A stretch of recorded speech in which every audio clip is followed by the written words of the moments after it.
Ako po, sumagot na po, mga kabida, ito hong si Vice President Sara Duterte po, sa impeachment complaints na isinampa po laban po sa kanya, mga kabida, dyan po sa Committee on Justice po sa House of Representatives, kahapon.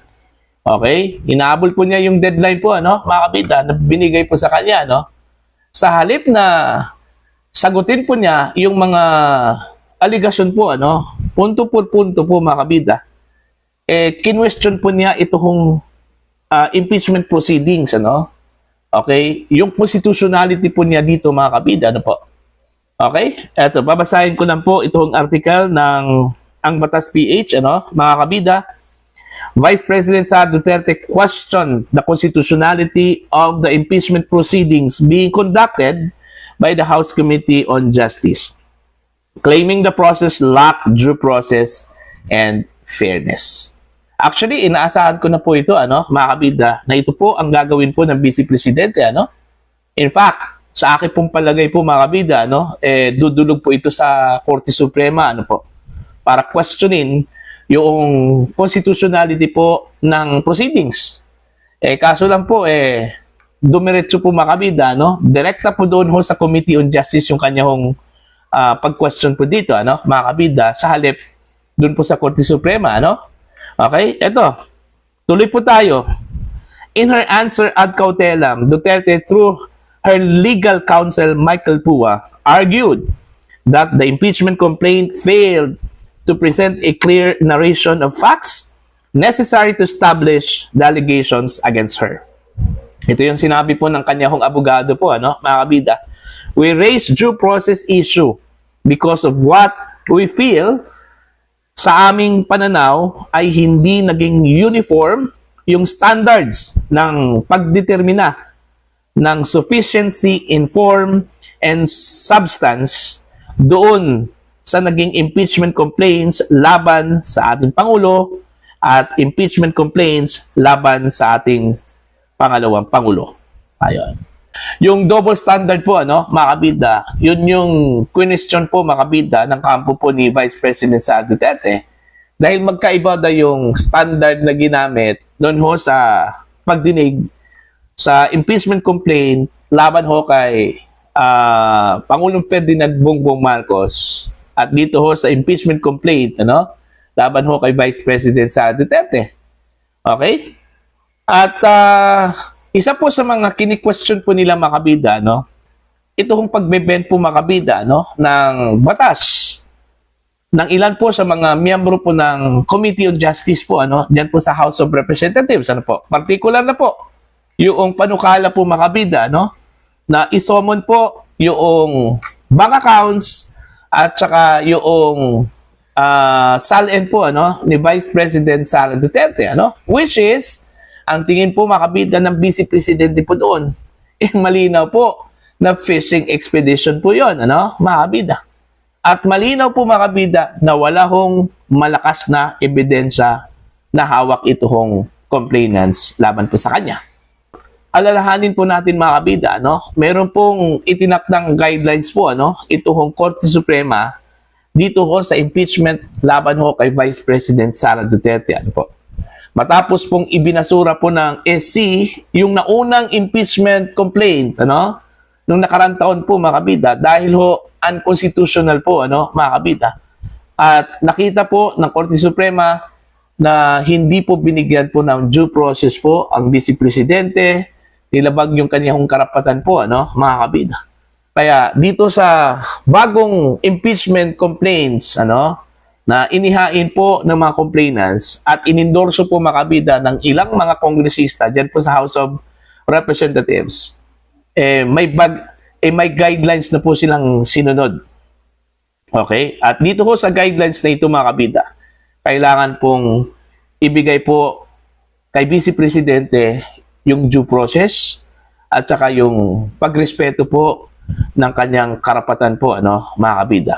Ito palang request po na isubpina yung kanyang bank accounts at saka yung kanyang SALN, mga kabida. malinaw na po yun, Napaglabag po yun sa kanyang karapatan po, mga kabida. Diba? Tsaka pangalawa po, ang hindi ko lang po maintindihan, ano, sa aking palagay lang po, ano, opinion ko lang po ito, bakit dyan po sa preliminary investigation, kailangan po magsabina? Diba? Ang kanilang i-determine lang po dyan mga kabida is yung probable cause, ano? Kagaya lang po yan ng piskal, ano, mga kabida, sa mga ordinaryong kaso po, ano? Ang piskal po ay hindi na po kailangan po ng ebidensya po, ano, mga kabida. Alright? Ang kailangan na po nila, kung ano man po yung nakalagay po sa pleadings, okay, ng both parties, ano, complainants at saka yung accused o yung respondent po, ano, mga kabida, doon po sila magbabase po. Kasi ang hinahanap lang po dito mga kabida is yung probable cause. Yung pagsubpina po mga kabida ng mga ebidensya, doon na po yan mangyayari sa formal trial na po, ano, mga kabida. Okay? Yung pagsubpina sa bank accounts, kung isa po sa mga ebidensya po mga kabida ng prosecution, yung pagkamal po ng pera, no, ni Vice President Sara Duterte sa bangko, so pwede po yon, ano? Pwede po nila isubpina po mga kabida yung bangko para lumabas po yung bank accounts po na, no? Para lumabas po yung bank accounts po mga kabida, no? Ni Vice President Sara Duterte.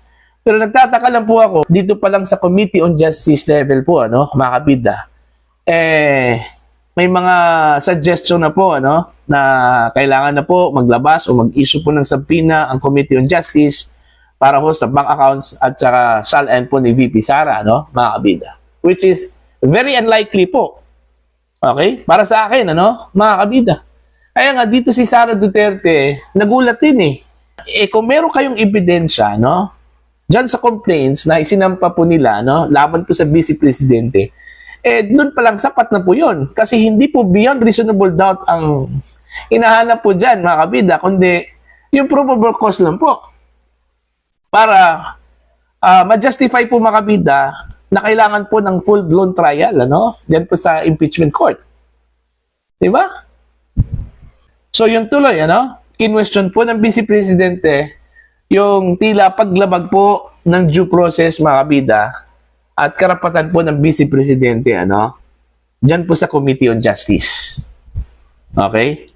Ako, ina-anticipate ko na po, ano, mga kabida, based doon sa previous vlog ko po, ano, na hindi po sasagutin ni Sara Duterte punto por punto, ano, yung mga allegations. Bakit? Kasi po, pag gawin po yan ng Vice Presidente, parang binigyan na po ng clue ni Vice President Sara Duterte yung prosecution o yung complainants, ano, mga kabida, sa mga ebidensya po ng Vice Presidente. Okay? Sa strategy po ng Vice Presidente, ano? Parang kumuha po siya ng bato at pinukpok po niya mga kabida sa kanyang ulo, ano? Diba? Kaya, tama po ako. Doon ho sa ginawa po ng Vice Presidente, hindi po niya sinagot punto por punto mga kabida yung aligasyon.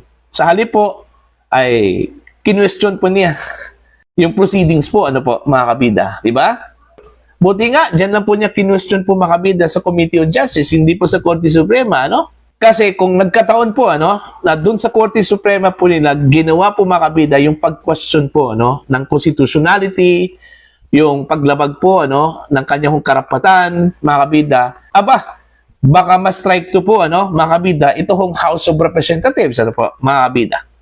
Kung igigit talaga ito, mga kabida, na mga miyembro po ng Committee on Justice na kailangan po mag-issue ng subpoena, no, para dito sa mga bank accounts po ni Vice President Sara Duterte at yung kanya hong SALN, baka dito na po, ano, dudulog ang Vice Presidente, mga kabida, sa Korte Suprema.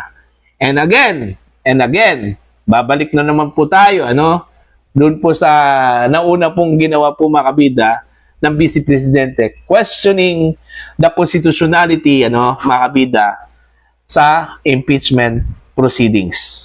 At baka naman po, magkaroon po ng strike 2 po dito, ano, mga kabida, ang House of Representatives po, ano, okay, sa impeachment laban ho kay Vice President Sara Duterte, dyan po sa Korte Suprema, ano po.